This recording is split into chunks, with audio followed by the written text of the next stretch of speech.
Assalamualaikum warahmatullahi wabarakatuh. Perkenalkan, nama saya Khairul Umam, NIM 211872030056. Kali ini saya akan menjelaskan perkiraan dan antisipasi terhadap masyarakat masa depan.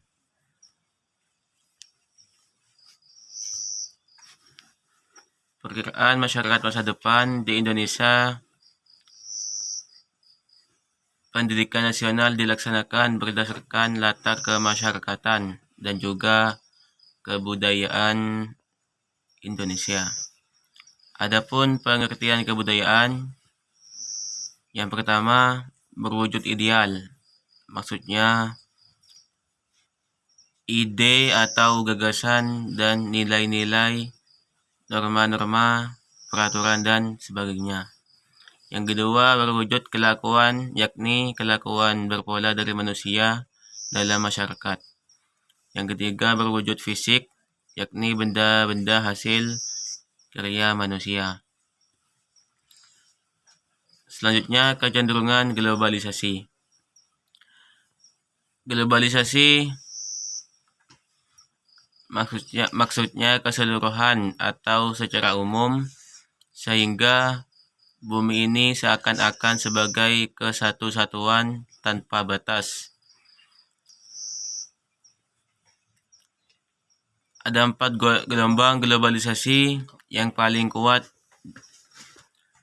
Yang pertama, bidang iptek yang mengalami perkembangan yang semakin dipercepat, utamanya dengan menggunakan teknologi canggih seperti komputer dan juga satelit. B. Bidang ekonomi yang mengarah ke ekonomi regional atau ekonomi global tanpa mengenal batas-batas negara. Yang C. Bidang lingkungan hidup telah menjadi bahan pembicaraan dalam berbagai pertemuan internasional yang mencapai puncaknya pada konferensi PBB mengenai lingkungan hidup dan pembangunan pada awal Juni di Brazil.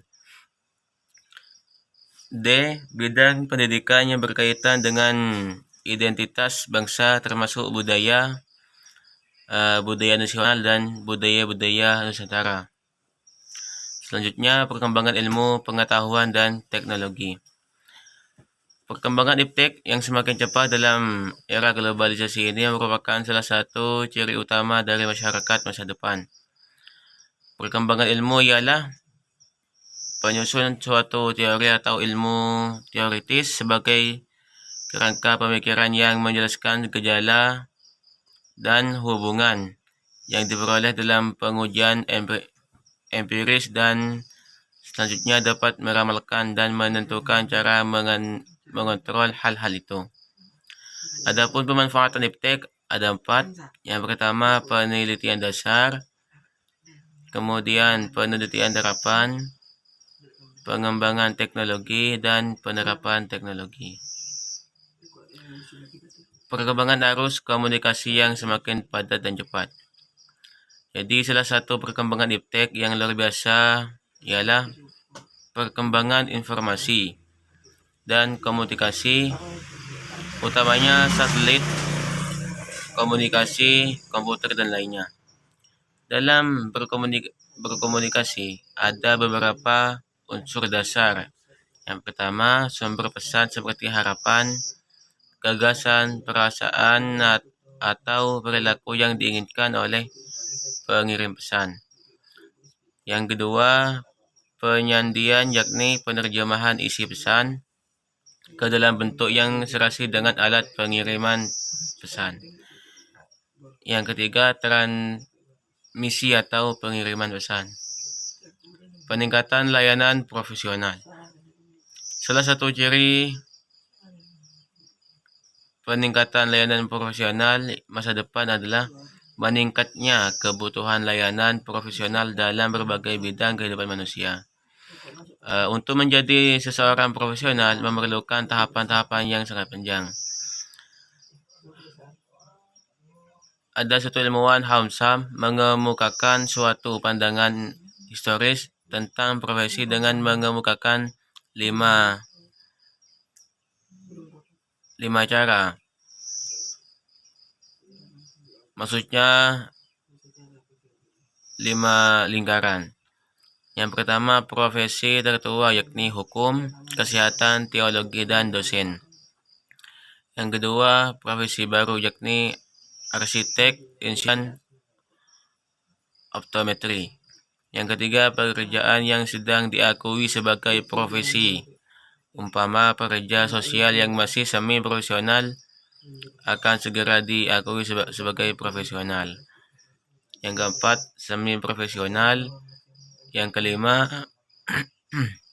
pekerjaan biasa yang tidak berusaha memperoleh status profesional. B. Upaya pendidikan dalam mengantisipasi masa depan. Jadi masyarakat masa depan dengan teori globalisasi, kemajuan iptek, dan kesempatan menerima harus informasi yang cepat tentu memerlukan warga dan mampu menghadapi segala permasalahan serta siap menyesuaikan diri dengan situasi yang baru tersebut. 1. Tuntunan bagi manusia masa depan. Jadi dalam upaya menjadi manusia masa depan, banyak tantangan yang akan dihadapi seperti kemampuan menyesuaikan diri globalisasi berbagai bidang. Tujuan pendidikan dasar yaitu yang pertama, memperkuat dasar keimanan dan ketakwaan. Yang kedua, membiasakan untuk berperilaku yang baik.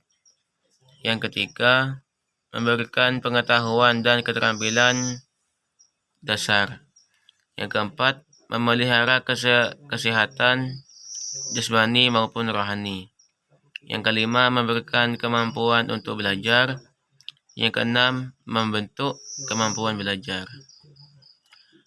Upaya mengantisipasi masa depan. Jadi berdasarkan perkiraan tentang masyarakat masa depan serta profil manusia masa depan yang diharapkan berhasil di dalam masyarakat itu, maka perlu dikaji berbagai upaya masa kini yang memungkinkan mewujudkan manusia masa depan tersebut.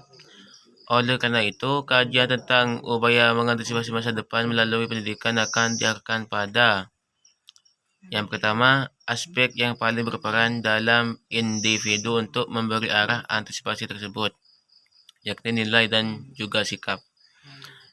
Kedua, pengembangan budaya dan sarana kehidupan. Yang ketiga, tentang pendidikan itu sendiri, utamanya pengembangan pendidikan. Nah, ketiga hal tersebut merupakan titik strategi dalam mengantisipasi masa depan. Hanya ini yang bisa saya sampaikan, kurang lebihnya mohon maaf. Akhirul kalam, Assalamualaikum warahmatullahi wabarakatuh.